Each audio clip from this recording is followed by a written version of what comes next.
Hello, and welcome to Share Your Secrets, a podcast that celebrates the diversity of food, art, and community.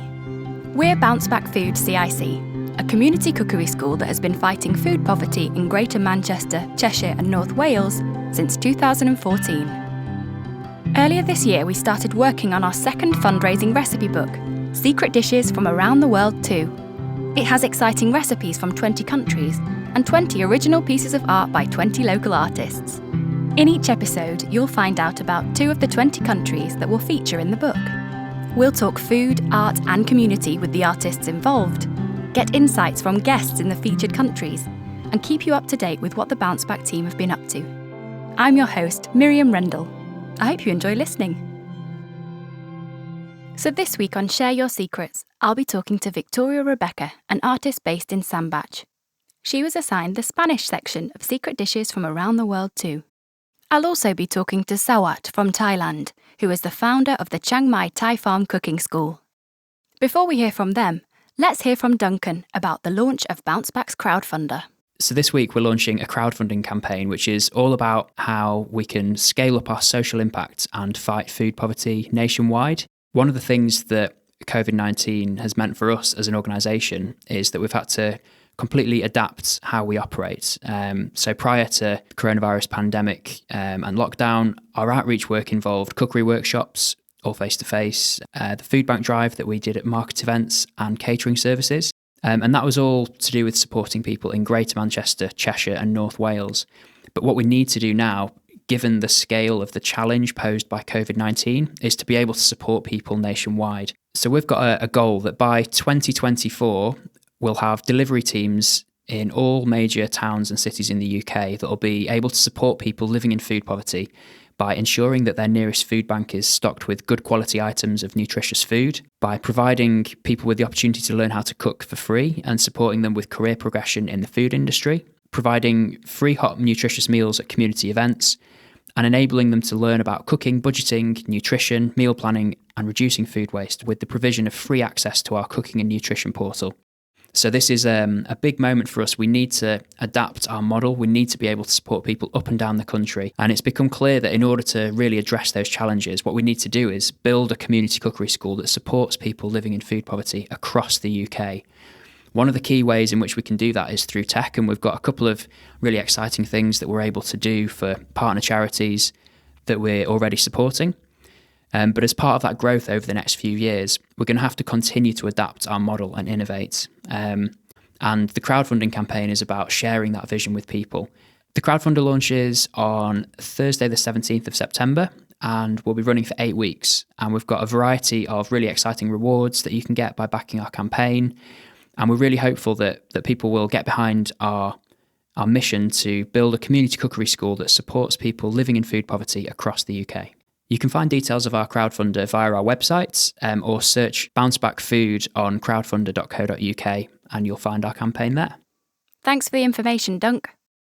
Victoria Rebekah is a traditional artist based in Sandbach. As all the artists were working on their pieces during lockdown, I started by asking Victoria how she coped and adapted while she was in lockdown. I had to get really creative, I suppose, because I teach art to home-educated children, and that obviously stopped. So I had to get creative in how to do art workshops online. So I had to create a YouTube video. I've done artwork books for them to download, and I've done some art packs as well, which I delivered to them. So I've had to change the way I work, but I suppose in a good way. It's a good experience. And I've also been doing some colouring pages on my Facebook page to promote other businesses. That's fantastic. How long have you been teaching for? Just over 3 years now. And who is it that you teach? Tell us a little bit more about that. Usually I teach home-educated children, so children between the ages of 4 and 16. And I also teach children and young adults with autism. And what kind of things were in those packs that you've delivered to their houses? What did you include? Well, the first one, it included oil pastels, watercolours and soft pastels, and then some tools to go with them. So with oil pastels, like some toothpicks to scratch into the oil pastels and stuff like that. And I also did like an art workbook along with them, so they can follow my YouTube channel, watch the videos. The workbook will complement what's in the art pack, so that's what I started doing, yeah. It's great how it's made us think outside of the box, isn't it? Definitely, yeah. Have you come up with any traditions, or has anything happened while you've been in lockdown that you'll find memorable? I think one would be determination. So I've been quite stubborn and saying, no, I don't want to let this get me down. I want to try and do this and this. And fortunately, it's paid off. So with the colouring pages that I did one every day during lockdown for people to just do. So they had something to do during lockdown, have a go at colouring, you know, so they weren't bored. And I did that for a month and a half, and I helped businesses out as well. And because I did that, I also gained quite a few more followers, which is great. And some of it's got into paid work as well. So I'm really glad that I did that. And yeah, it's something that I think I will carry on doing. And if it wasn't for lockdown, I wouldn't have done it. So You describe yourself as a traditional artist. What do you mean by that? I am not really into the whole digital thing. Just I've never really gotten into it yet. I am going to go to university in September at Manchester School of Art, so I have a feeling that I'll probably have a go at some digital art there. But I'm very much a hands-on. I really like to get my hands really messy, full of paint, and do it that way. With digital art, it's very clean and pristine, I find, and I very much like the feel and textures of all the different art materials that I use. I think some congratulations are in order, aren't they, about going to uni? Is that something you've found out since you've been in lockdown? Yes. It took a while to hear back from them, and I was getting very nervous, and I'm still a little bit nervous because I'm not sure what's going to happen in September, whether I'll be working mainly from home with lectures or whether I'll go in to start off with. So it's still a bit of a, what's going to happen? And I think it's going to be a lot different to a normal freshers year at university kind of thing. But I'm still looking forward to it. So how long have you been interested in art? Is that something that has been with you since childhood? I've always loved drawing, and it's in the family as well. Like, my dad is an artist, my sister likes to draw, my granddad did a lot of art as well, so it's definitely in the family. So I've always had that creative side. And you mentioned that your current work is all around portraiture. Yes. And I noticed in the book, each of the artists has got a photo next to the description about themselves, and you've drawn your own portrait. Yes, I just thought that would be something different. So yeah, that picture that I chose was actually a example picture that I did for a home education art class. So they did their own portraits, and that was my example piece for them. I just thought that'd be quite a cool picture to use. It's really cool for the profile. Yeah, no, it is. And I've looked back at some of the artwork that you've done, some of the portraits, and I have to say, you capture emotion so beautifully in your portraits. Thank you. You really capture the soul of the person. Do you have someone sit for you, or do you work from a photograph? How do you go about starting a portrait? Usually I start off with a photograph, but I do like to capture people's emotions. I'm very much an introverted person, so I am better at looking at emotions with... I'm not very good at explaining things, so I'm better off explaining things through art instead. I hope that makes sense. It absolutely does. And another thing that I noticed is how well you draw hair. Oh, wow. You just create this movement and texture. What do you use to make that look so real? Well, I'm actually quite surprised because I don't think my hair's that great. So that's a nice compliment. Thank you. What I tend to do is with my big portraiture pictures, I do a lot of mixed media. So with the hair in particular, I use bitumen, which is like a tar, which you tend to put to waterproof sheds. But I like to use, I like to use different materials that you wouldn't really find in traditional art. And bitumen was a very well used material back in the 1500s and stuff, but it's not so much used now. And I wanted to sort of bring that back in modern art. And so I use that, which creates a really dark brownish colour. And then I also use quink ink and masking fluid as well to create the highlights. So I just go a little bit wild and crazy. Well, it really works for me. Thank you. You also mentioned that you've done the Manchester Art Battle. That sounds pretty terrifying to me. Oh, it was. I've done 2 of them now. So I did one in 2018 in September, which was my first one, which was so scary. I mean, you have to do a piece of artwork within 30 minutes in front of a 500 people audience. So they didn't tell anyone the location of where it was until 24 hours before the event actually started. So it ended up being in an abandoned mill in Manchester, right in the heart of Manchester near the Piccadilly station. So it was a really cool place. I mean, I love abandoned places anyway, so it was really great. They had music and everything, and you get up on the stage and you're shaking and you're nervous because you got to think, I've got to create something in 30 minutes, and the audience votes which one to go into the next round. So unfortunately, I didn't get into the next round, but it was a really good experience anyway. And then in October 2019, I had a chance to do it again, but in Warrington, and I came 3rd for that one. So I wasn't as nervous this time around because I had a bit more of an idea and I prepared a bit more. But it's a great experience. And if any artists out there want to give it a go, I highly recommend it. Do you get a theme or a topic, or do you just have to create? You just have to create, and it's got to be, they provide a canvas for you, so it's the same size for everybody. And there are certain things that you can't do, so you can't stick things on the canvas, or you can't use spray paints or anything like that.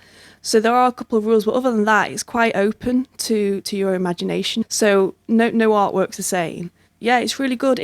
Manchester Art Battle as well, they have a charity, so any artwork that's auctioned off at the night, 50% goes to a charity. So you're doing it for a good cause as well.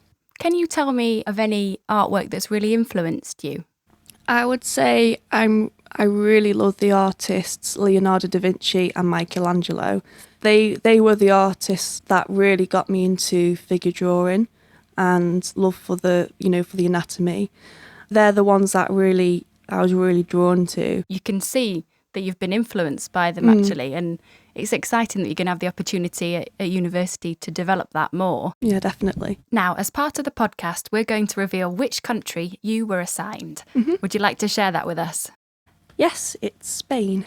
So, you get your envelope and it says Spain. What's your first impression? Well, my first impression was Spanish dancers. That's what popped into my head straight away. And I think from there I was like, yeah, I think I'll do one of those. Have you been to Spain at all? When I was 9 years old, I went to Mallorca for the first time with my mum, and that was where I first saw the Spanish dancers, and my mum actually bought me a flamenco dress. So I'm fascinated with dances. I can't dance at all, but I really am fascinated with all kinds of dances, and I just thought it would be a good way to bring my own kind of personality into the artwork.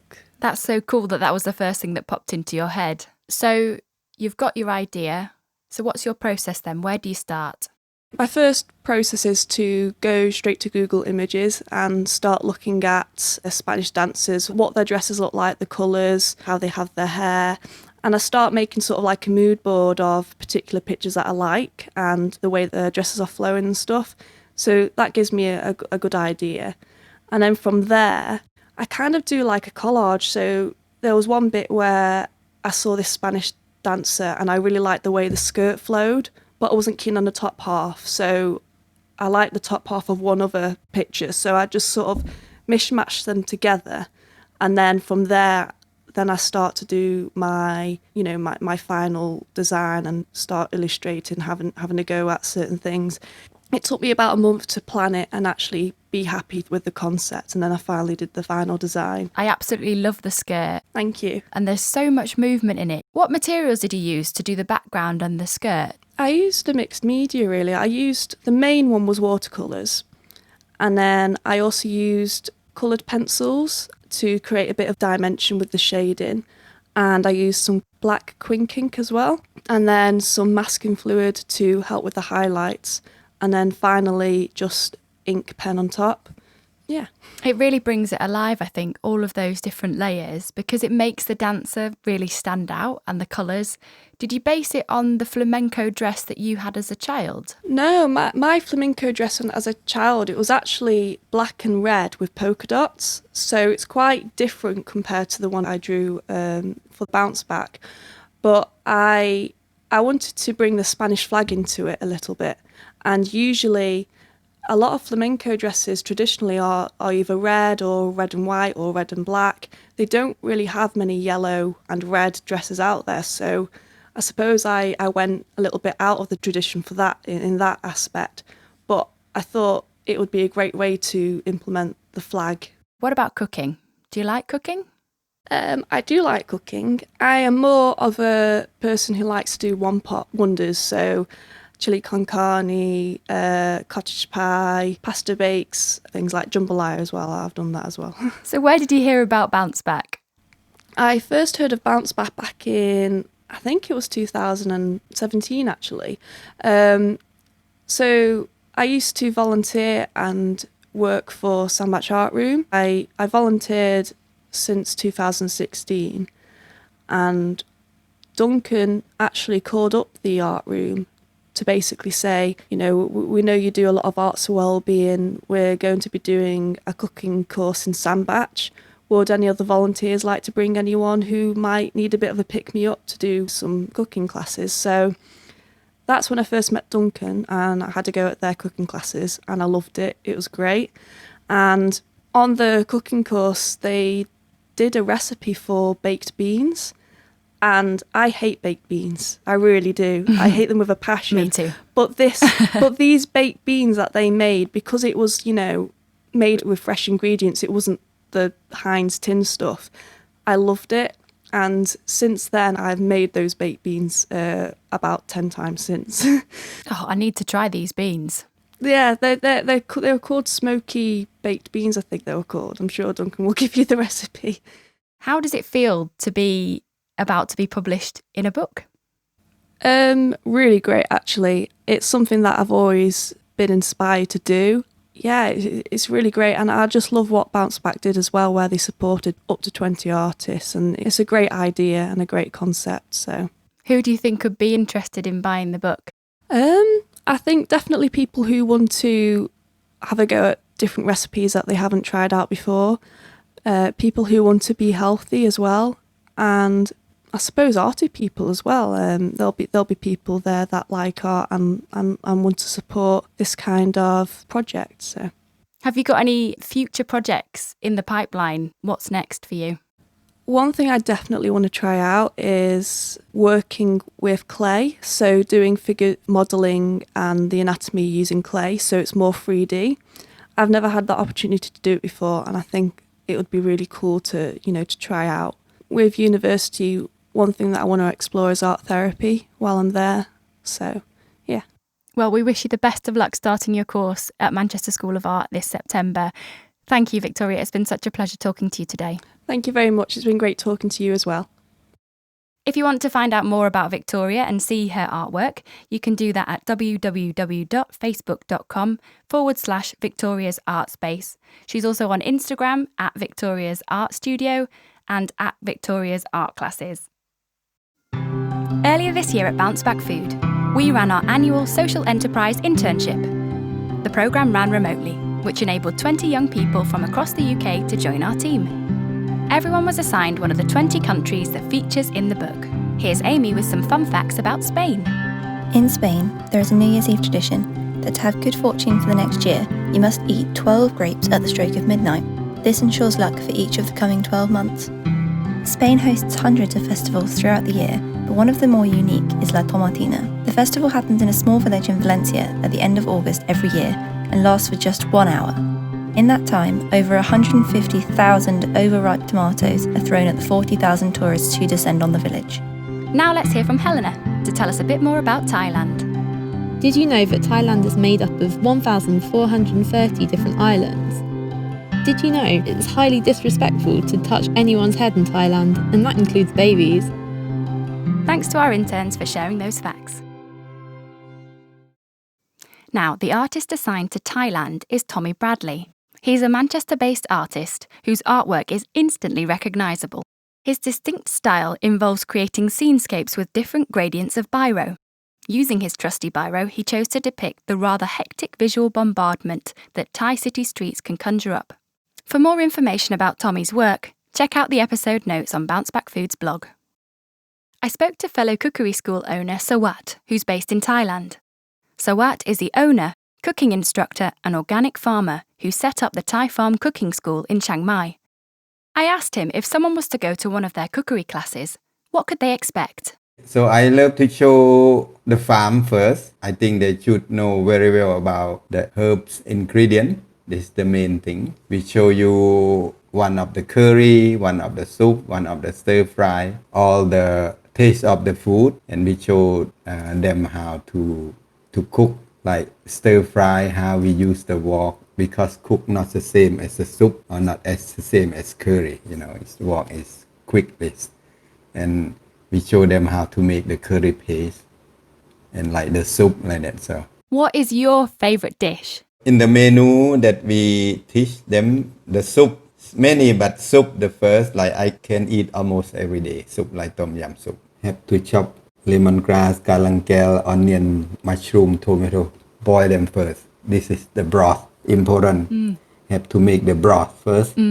So smell very nice. Taste the broth very nice. I use the herbal to make the broth. No chicken bone or pork bone, no nothing. Just fresh herbal. This is soup that I can eat all the time. I like it. So, and second one is curry. Yeah, curry, curry, red, green, yellow curry. Have it hot, warm jasmine plain rice. Yeah, and salad, papaya salad, very tasty. So one of the highlights of the course is making your own curry paste from scratch using fresh ingredients from the farm. What kind of things can people pick to add to their dishes? You can pick something easy like sweet basil, holy basil for the curry, because every day everyone have to pick one curry anyway. Doesn't matter red, green, yellow. And some coriander. Now we have plenty of coriander. Some can pick too. And the chili, the most. The rest like lemongrass, galangal or turmeric like that, we really prepare early in the morning. And people doing the course can decide how many chilies to pick and how hot to make their curry. How many chilies do you put in yours? I don't eat very spicy, so one bowl of curry normally is about 4 to 5 hot one. That's a lot. Some of Thai, they even put double, even more. But it's too hot for me. I normally 4 to 5. And the green one or the red one, not hot, we just to make color like that. But for you, maybe 1 or 2 is good also. Yeah, 1 or 2 for me. And for right now, no people at all, so plenty of chili. So I invite my friend, our neighbor, to come and pick some for the kitchen, Some they can pick half kilo or some of them pick more. Because when I grow chili, it lasts for a year. And for now, it's everywhere, chili now. Everywhere. Can make 1,000 bowl of curries, won't run out the chili now. And you give guests a tour of a local market, so what can they see there? Mainly we want to show them how Thai people eat or use Thai seasoning, like fish sauce, soya sauce, soya bean oil or different paste, Thai curry paste. Because at our school we don't make our own seasoning. So it's good to see how Thai people buy for their kitchen, like how they make fresh coconut milk, and you can see some different variety of rice like that, Thai rice, like sticky rice, jasmine white rice or brown rice. It's quite interesting also, yes. And every person has got their own spacious, well-equipped kitchen that they can cook at. Yes. And people have a pestle and mortar where they can make their own curry paste. Yes.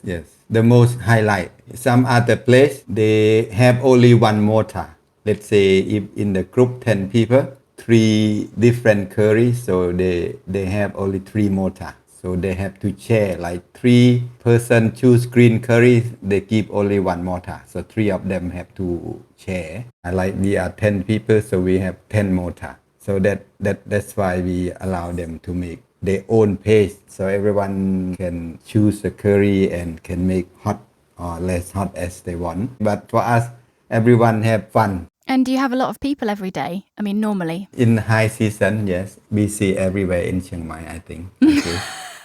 We can put for more, but we say no, we can teach only 10. 2 ladies who helping at the kitchen, 1 teacher and 1 driver. So what's a typical day for you? In the morning, are you preparing food for the people that are going to do the classes that day? Yes, so it start from 8 o'clock already. So have to ready there, and some of them have to go and pick like lemongrass, galangal, clean up everything, or Thai ginseng or finger root, sweet basil, yes, corianders like that, chili like that, and prepare ready for. You can see the kitchen very clean, right? Very, very clean. Yeah, because I used to cook in the restaurant before.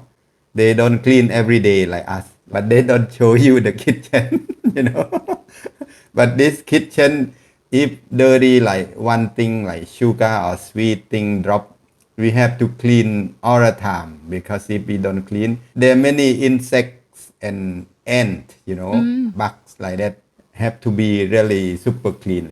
And guests get to enjoy the terrace. You're Yes. cooking outside, aren't you? Like you Yes. say, you see these Yes. beautiful views of the farm and the terrace. Yeah, because it's quite warm, so we think it's better if we can cook outside. What dish is the most popular? For the curry, I think green curry. The most people pick the green one. And for stir fry, I think pad thai. And for the soup, it's tom yum and coconut soup between, I think. And sweet dessert, the most is a mango with sticky rice. Oh, it's making me hungry. Many mango now at the farm, everywhere on the ground, because no one eat it. Oh, gosh. But this year, I will chop the mango tree down a little bit. We prune them to make the tree low. So when the fruit come, we easy to wrap them, to look after them. So still lots of work have to get done this year after finish mango season. So you learnt a lot of your skills because you grew up on a farm. Yes, I think so, yeah. Because when I grow up, my parents farming, so I have to help them work from very little already. So it's not difficult for me farming. It's the hot sun in the rain, so it's okay, yes. And the recipes that you share, have they been passed down from your family? Not all, but the main thing like the curry and the soup, that everyone, like my parents, they can do very well also.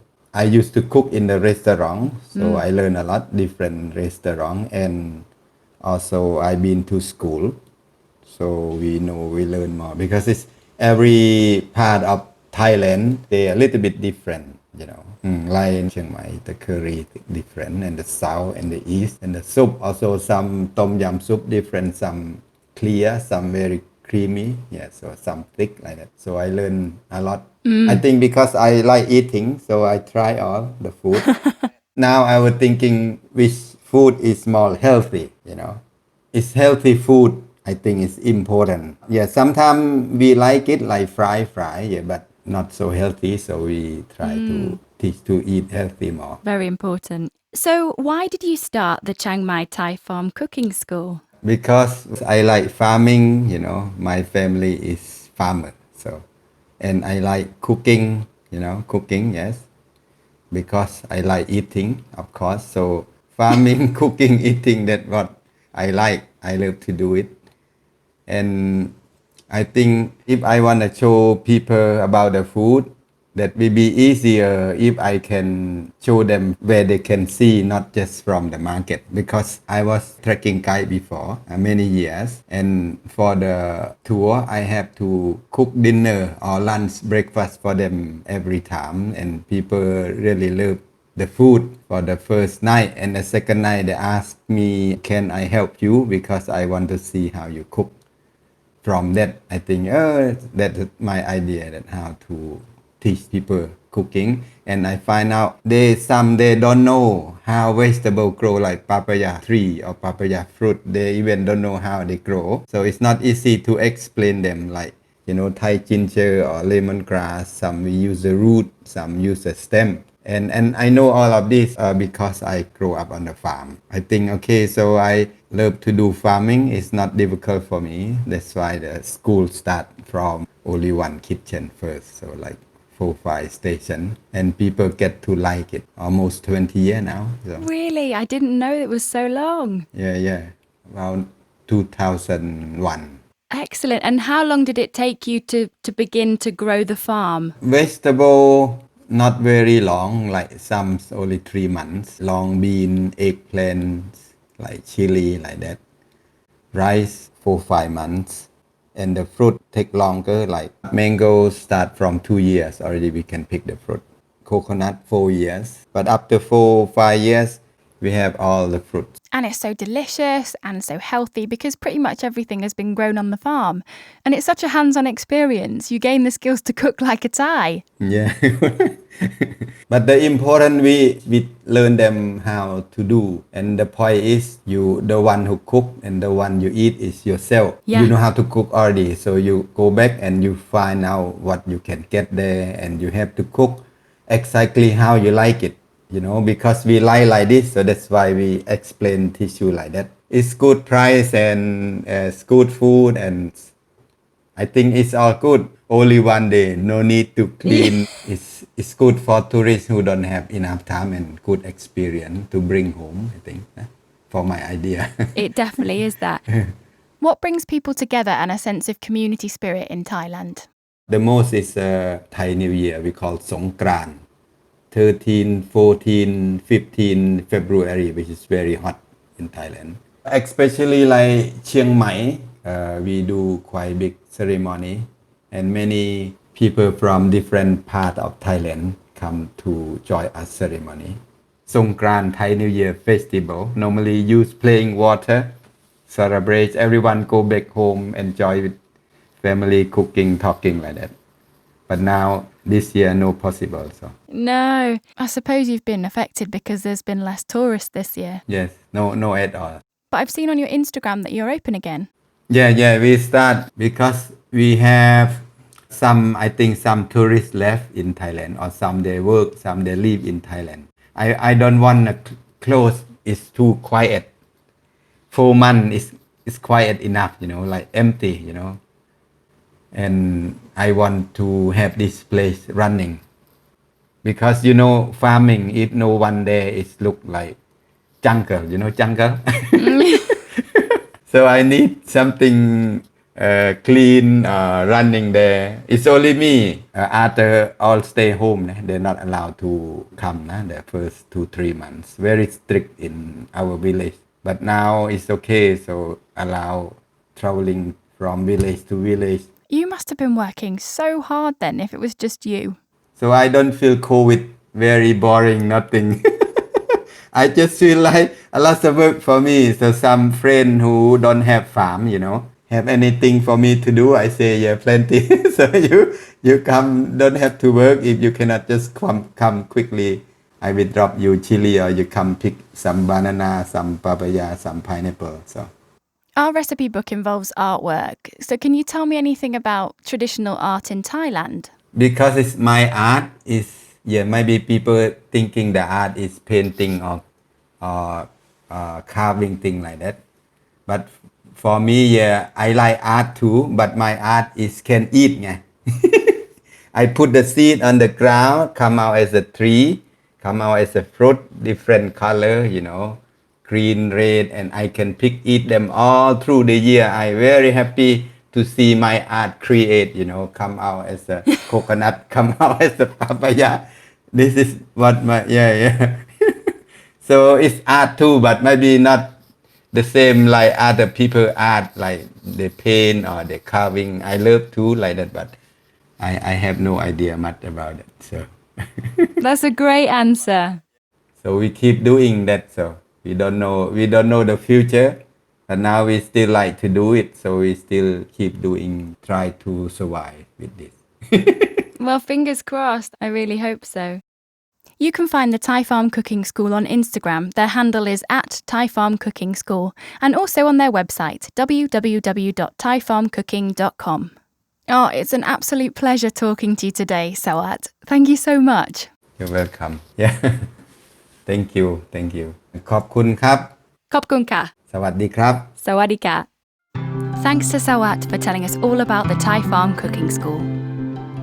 Remember, you can pre-order a first edition copy of Secret Dishes from Around the World too from the shop on Bounceback Food's website. Go to www.bouncebackfood.co.uk/shop to place your order. To find out more about the people featured on today's podcast, head to the blog on Bounceback Food's website, where you'll find the episode notes. Well, that's all for now. Thanks for listening to Share Your Secrets, a podcast by Bounceback Food CIC. I'm your host, Miriam Rendell, and I'll see you next week.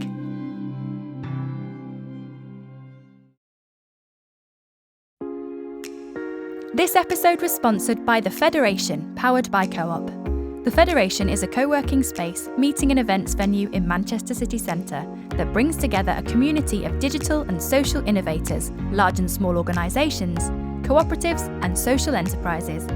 If you're interested in joining the community, get in touch via their website www.coop.co.uk/the-federation.